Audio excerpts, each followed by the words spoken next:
Alright, so we made it through the first few nights below freezing temps.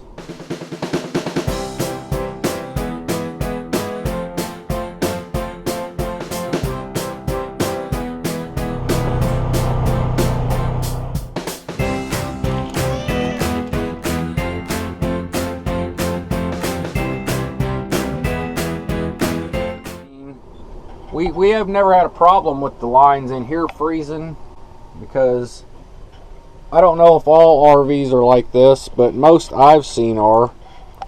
Your plumbing, our supply line comes through back here for our city water. Probably can't see anything, but it runs, all of our supply lines for our water run through the RV. They go back, they're right behind there, and they go all the way back, and they go along there, and they stay underneath the floor. And then our pump and our tank is underneath the bed, and this is where they intersect.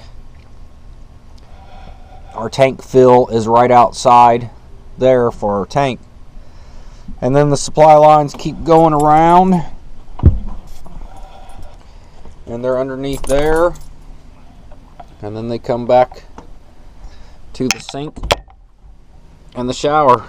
So basically, if you keep it warm enough in your RV, you should be fine. So what I do on really cold nights, this is what I did last year, and we didn't have a problem.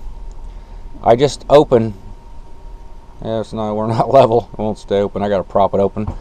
But I just open all the drawers a little bit, Annie no, all the way around the RV.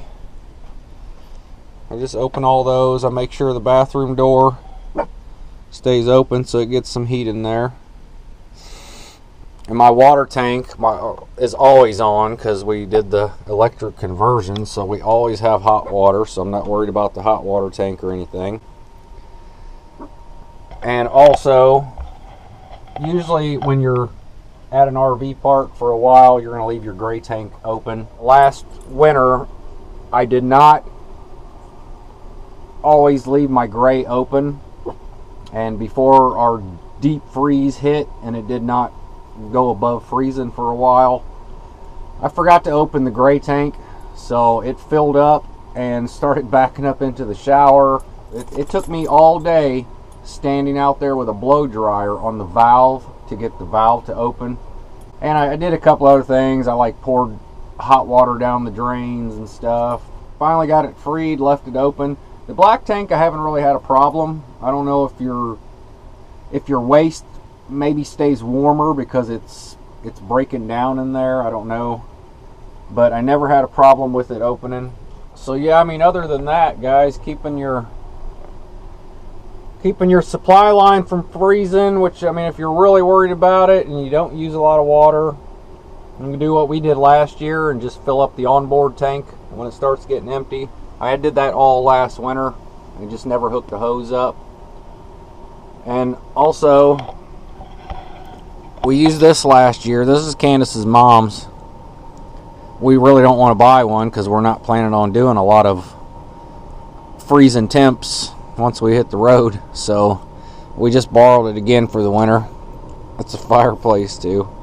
It's really efficient, and this thing pretty much heats this RV on the really, really, really cold nights when the wind chill is very low.